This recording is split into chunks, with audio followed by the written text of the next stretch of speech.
Bismillahirrahmanirrahim. Assalamualaikum warahmatullahi wabarakatuh.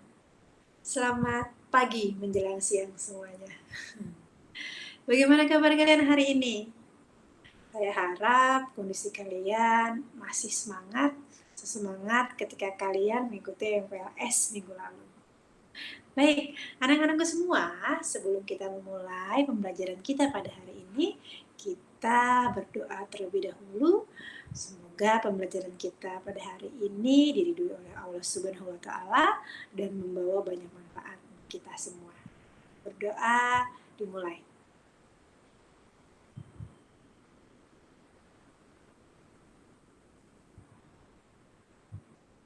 Selesai. Terima kasih semuanya. Saya harap doa kita dijabah ya. Baik, anak-anakku semua, tentunya nih ketika kemarin kalian mengikuti MPLS, kalian sudah tahu siapa guru kalian. Kemudian gimana lingkungan sekolahnya. Kemudian wali kelasnya gitu ya kan.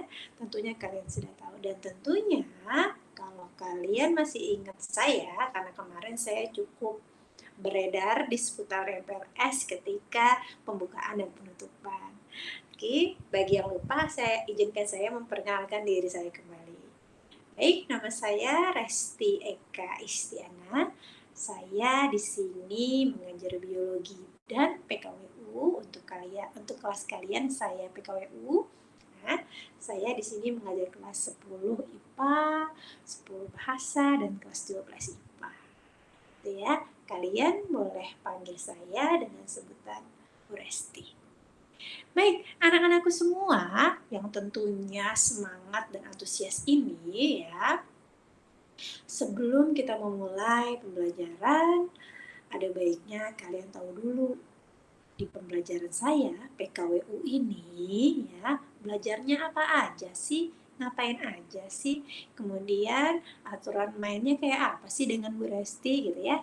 Untuk itu, mari sama-sama kita perhatikan kontrak belajar PKWU untuk kelas 10 bahasa.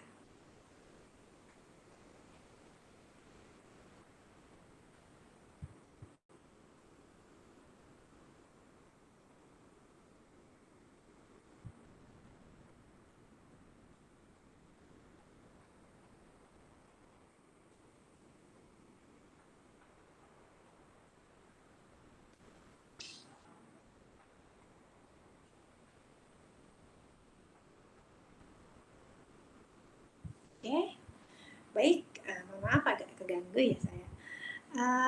Ini adalah kontrak belajar kalian, kontrak belajar jarak jauh ya, karena memang kita belajar dengan model pembelajaran tatap maya atau biasa disebut juga virtual ataupun online gitu ya. Tapi kita sebutnya dengan PJJ atau pembelajaran jarak jauh. Nanti kalian bisa silahkan mengisi nama, kelas, target nilai kalian, guru kalian, tanggal pengisian kontrak, dan waktu pengisian kontrak. Baik, anak-anakku semua, kita mulai dari yang pertama yaitu hal apa saja sih yang perlu kalian siapkan saat PJJ ke PKWU gitu ya. Yang pertama tentunya yang sudah kalian punya waktu kelas 9 ya, karena kelas 9 tentunya kalian juga sedang atau lagi kaget-kagetnya belajar di rumah. Jadi harus bikin akun, oke? Jadi yang pertama yang kalian harus punya adalah akun Gmail. Kenapa? Karena nanti kita akan belajar menggunakan Google Classroom, atau kita singkat dengan GC. Dan saya harap email kalian ini sudah disesuaikan namanya dengan nama asli kalian. Dan nantinya akan terintegrasi dengan media sosial kalian seperti Instagram dan YouTube. Kemudian aplikasi wajib yang perlu juga kalian miliki adalah foto timestamp, karena nanti kita absen atau mengisi daftar hadir, bukti daftar hadirnya berupa foto.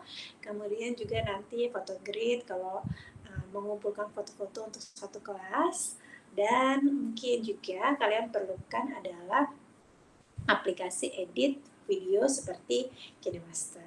Atau kalau kalian sudah terbiasa dengan aplikasi yang lain juga monggo ya, yang penting kalian nyaman pakainya. Nah, untuk buku, ini buku cetak yang utama atau yang wajib kita pakai adalah buku yang kalian pinjam dari perpustakaan. Tapi di sini juga saya memberikan link untuk buku digital, ya kalian boleh buka link ini untuk kita pelajari ya. Kemudian apa saja sih aturan main saat PJJ PJJ PKWU ya, PJJ PKWU gitu. Kalian harus sudah standby di depan laptop, HP ataupun PC 5 menit sebelum PJJ berlangsung ya. Jadi kalian sudah standby rapih gitu ya di depan alat komunikasi kalian itu. Kemudian yang kedua, kalian mengisi daftar hadir pada Google Classroom sebanyak 2 kali di awal dan di akhir, sesuai dengan waktu yang telah ditentukan. Nah, untuk selanjutnya adalah peserta didik wajib melakukan foto timestamp. Jadi ini untuk bukti kalau kalian itu bukan hanya ngeklik kalian hadir, tapi kalian secara physically juga sudah hadir di depan laptop ataupun PC kalian ataupun handphone kalian gitu ya, di foto. Kemudian kalian juga melakukan foto selfie selama PJJ berlangsung sekali saja, yang nanti semuanya itu akan di-grade sama penanggung jawab kelas ya. Jadi foto absensi di-grade, foto selfie juga di-grade sama penanggung jawab kelas. Dan saya harap hari ini penanggung jawab kelasnya sudah terbentuk. Jadi saya tahu ya, jadi nanti bisa kasih kontak personnya ke saya. Kemudian yang kelima adalah peserta didik wajib menggunakan seragam sesuai dengan hari ketika kita sedang belajar. Nah, kita kan hari belajarnya itu seminggu cuma sekali, yaitu hari Rabu saja. Jadi kalian harus pakai seragam pramuka seperti ini. Kemudian peserta didik menyiapkan diri untuk pretest sebelum PJJ dimulai dan post-test saat PJJ berakhir. Jadi nanti kalian setiap bab ada pretest sebelum materi dan ada post-test di akhir materi. Jadi tidak selalu di setiap tetap maya seperti ini. Kemudian peserta didik ya, nih harap melaporkan jika memiliki kendala untuk melakukan PJJ sehingga bisa dialihkan menjadi offline learning. Jadi saya harap kita berkomunikasi ya dengan baik. Ketika kalian punya kendala, kalian boleh japri saya gitu ya. Apapun kendalanya, jika itu menyangkut dengan PJJ kita, PJJ PKWU gitu ya. Semoga nanti kita punya jalan keluar ya. Selanjutnya yang ke-9, peserta didik yang berhalangan tidak mengikuti PJJ baik sakit ataupun hal lainnya segera menginformasikan kepada guru yang bersangkutan di hari yang sama. Kenapa? Karena guru yang bersangkutan itu juga memberikan laporan di hari yang sama. Maksimalnya pukul 17. Ya, jadi saya harap pukul 15 kalian sudah melaporkan. Alangkah lebih baiknya lagi kalian melaporkan di awal waktu gitu ya. Nah, semua tugas ini diarsipkan dalam satu folder, kemudian diberi nama, contohnya seperti ini, secara mahas 10 IBB 20/21 underscore PKWU. Dan nantinya ini dikumpulkan ke saya di akhir semester. Gitu ya. Jadi kalian belajar mengarsipkan sesuatu dengan rapi, disiplin, dan bertanggung jawab. Karena itu nilai yang sangat penting, itu nilai yang sangat berguna ketika nanti kalian hidup di dunia yang sesungguhnya, gitu ya, hidup di masyarakat, gitu ya. Yang berikutnya, nah ini materi apa aja sih yang kita pelajari, gitu ya. Apa nih berarti ya? Ini. Oke, yang pertama itu kita punya KD ini tentang memahami apa itu PKWU atau kewirausahaan, prakarya dan kewirausahaan. Jadi nanti kita belajar hanya seputar ini saja. Ya, dan itu saya buat waktunya 3 minggu. Berikutnya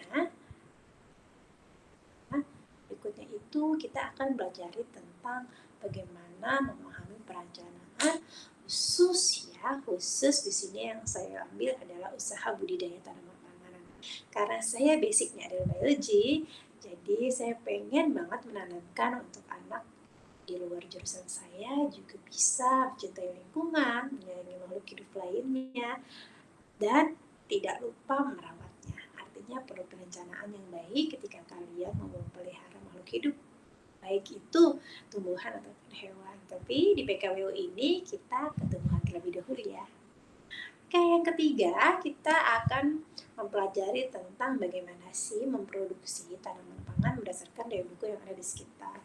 Jadi memang nanti ketika kalian pelajari buku PKWU yang muncul nih yang jadi tanaman pangan adalah padi, singkong, ubi dan sebagainya tuh pangan pokok gitu ya. Cuma karena kondisi kita, keterbatasan waktu kita, saya tidak menyarankan kalian untuk menanam hal itu ya. Jadi mungkin tanaman-tanaman singkat yang sekitaran 4-5 minggu sudah bisa panen. Misal tanaman-tanaman sayur seperti kangkung itu udah bisa panen, bayam, sawi itu udah bisa panen.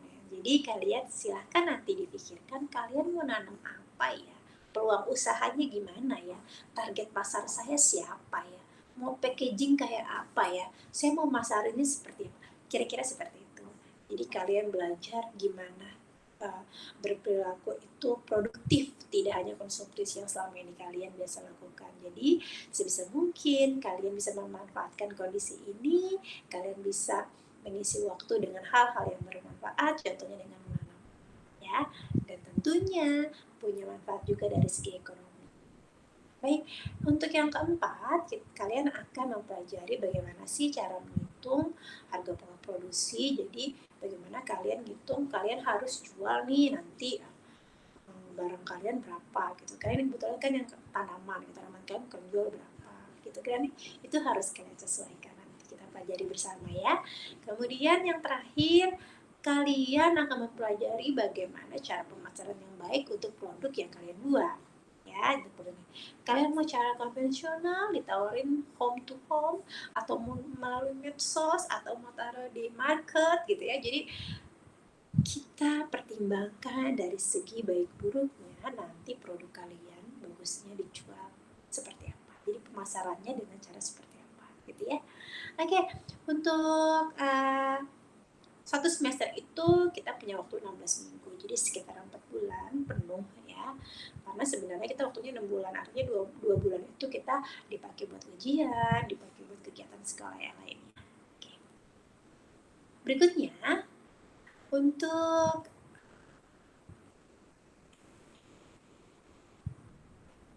lewat ya.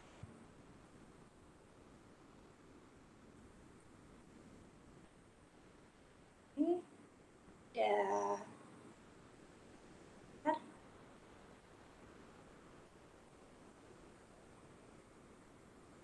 Oke. Enggak ya kalian ya. Oke, ini seperti ini deh. Oke. Nah, untuk rencananya, materi dan penugasan di sini saya kasih 2, ada yang notabene sifatnya adalah pengetahuan, ada yang keterampilan. Di sini juga udah saya kelompokkan materinya dari KD yang tadi, jadi kalian nanti banyak membaca, banyak menonton gitu ya. Dan untuk yang bab 1 ini, kalian akan pelajari PKWU itu langsung dari pengalaman pengusaha gitu ya, wirausahawan yang memang sudah berjibaku naik turun, makan asam garam, bagaimana dia usaha. Dan perlu kalian ingat ya, orang sukses itu bukan orang yang selalu berhasil, tapi orang yang selalu bisa mengatasi kegagalannya. Nah, jadi di sini yang mau saya tekankan adalah jangan takut untuk gagal, apalagi takut untuk mencoba. Jadi kalian harus berani, yakinkan diri kalian gitu ya, untuk memulai sesuatu. Ya, untuk memulai sesuatu apapun itu yang sifatnya positif. Ya, itulah salah satu ciri dari sikap kewirausahaan. Kemudian di sini di bab 1 kita ada tiga pertemuan. Pertemuan pertama kalian membaca kisah, pertemuan kedua kalian mengumpulkan informasi, dan pertemuan ketiga ini kalian presentasi. Ya, jadi pertemuan ketiga ini akan seru banget karena saya akan perhatikan kalian presentasi di medsos kalian. Gitu.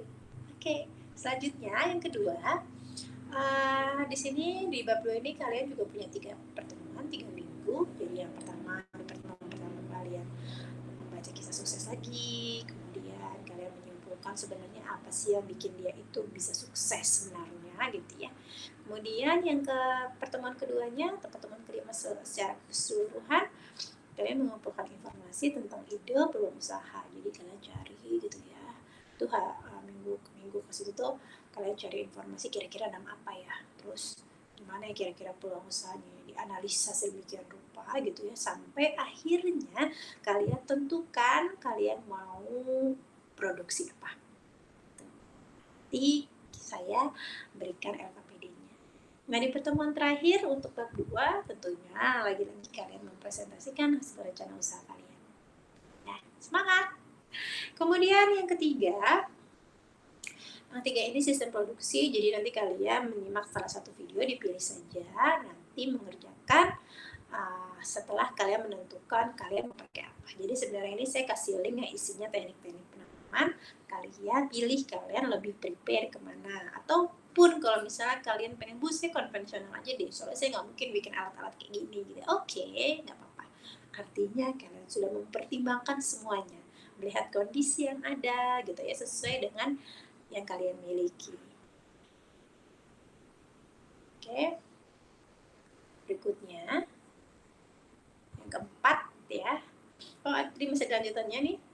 Ya, ini ada evaluasi. Jadi nanti kalian tuh di bab 3 betul-betul melakukan. Tapi saran saya, karena kalian kan sebenarnya sudah tahu nih kalian akan melakukan apa. Kalau bisa kalian mulai menanam itu di awal pertemuan atau di minggu kedua atau minggu ketiga lah ya. Jadi kalian punya spare waktu ketika nanti ada permasalahan-permasalahan yang muncul ya.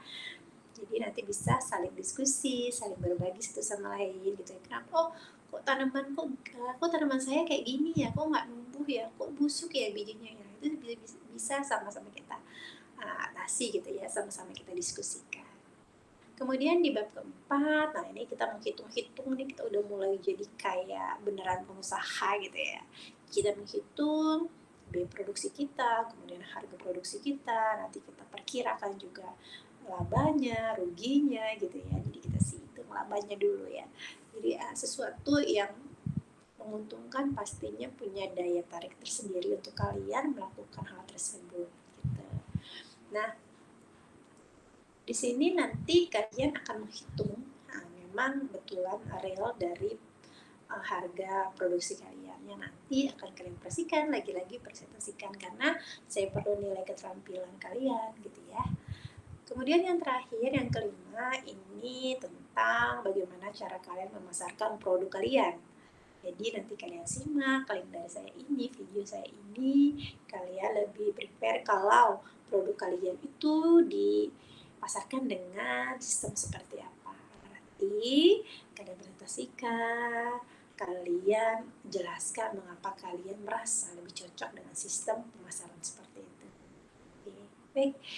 Itu kira-kira materi kita yang akan kita lakukan gitu ya selama 1 semester. Untuk penilaian, di sini ada tiga hal yang saya nilai, ada pengetahuan, keterampilan, dan sikap. Untuk pengetahuan saya ambil dari 2 hal, tidak tugas individu, tapi mohon maaf tidak ada tugas kelompok, ada ulangan harian, pembuatan esai atau pembuatan esai. Nah, itu udah keterampilan, pembuatan esai, makalah gitu ya, bikin poster atau pembuatan video gitu. Nah, untuk penilaian sikap saya ambil dari mana kalian hadir, kemudian kirim foto selfie juga, terus disiplin tugas, disiplin PJJ, sama interaksi saat live. Jadi nanti ketika kita pembelajaran ada 2-3 kali kita melakukan live supaya saya bisa mengontrol gimana kondisi kalian, benar-benar berdiskusi live, mendengarkan keluhan kalian, mendengarkan masukan kalian. Oke. Nah, ketika ini nanti kalian sudah pahami, kalian baca dengan baik, kalian tanda tangani menurut orang tua. Oke, baik. Nah, itu saja mengenai kontrak pelajar. Berikut saya akan informasikan mengenai LKPD. Jadi sini saya tampilkan contoh LKPD-nya. Oke. Pakai LKPD-nya ya.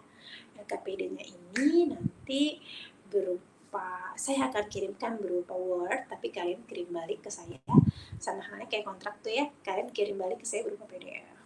Ini nanti kalian tulis nama lengkap kalian, nomor absen kalian, kemudian kapan kalian mengerjakannya, kemudian tadi kan saya kasih beberapa link, kamu pakai nomor link yang mana, kemudian linknya apa gitu, dan di sini kalian tuliskan semua alamat kalian, nomor telepon, email, dan IG gitu ya. Kemudian di sini untuk LKPD 1.1 menyimpulkan studi literasi kisah sukses dan gagal seorang wirausaha. Dan nanti ketika kalian baca link yang saya kasih, kalian tuliskan langsung ya, kalian tuliskan langsung apa kesimpulannya. Dan juga kalian kalau memang belum paham boleh menuliskan 2 pertanyaan dari kisah yang sudah kalian baca. Ya, jadi kira-kira seperti ini tampilan LKPD kita. Jangan lupa kalian kasih nama tanda tangan ya. Oke, anak-anakku yang Resti banggakan, kira-kira seperti itu belajar kita dan sedikit contoh LKPD yang akan kalian kerjakan supaya nanti kalian nggak kaget gimana Bu ngerjainnya kayak gitu ya. Jadi saya informasikan terlebih dahulu. Selebihnya nanti kita akan diskusi via Google Classroom ataupun nanti kalau memang ada grup di WhatsApp juga bisa kita diskusikan. Oke, untuk itu perkenalan kita saya cukupkan di sini. Kurang lebihnya mohon maaf ya. Jika dalam penyampaian Bu Resti ada yang kurang berkenan ya. Dan saya harap sekali lagi kita bisa kerjasama, tentunya didukung dengan komunikasi yang baik. Baik, saya akhiri. Kurang lebihnya saya minta maaf. Wabillahi taufiq wal hidayah. Wassalamualaikum warahmatullahi wabarakatuh.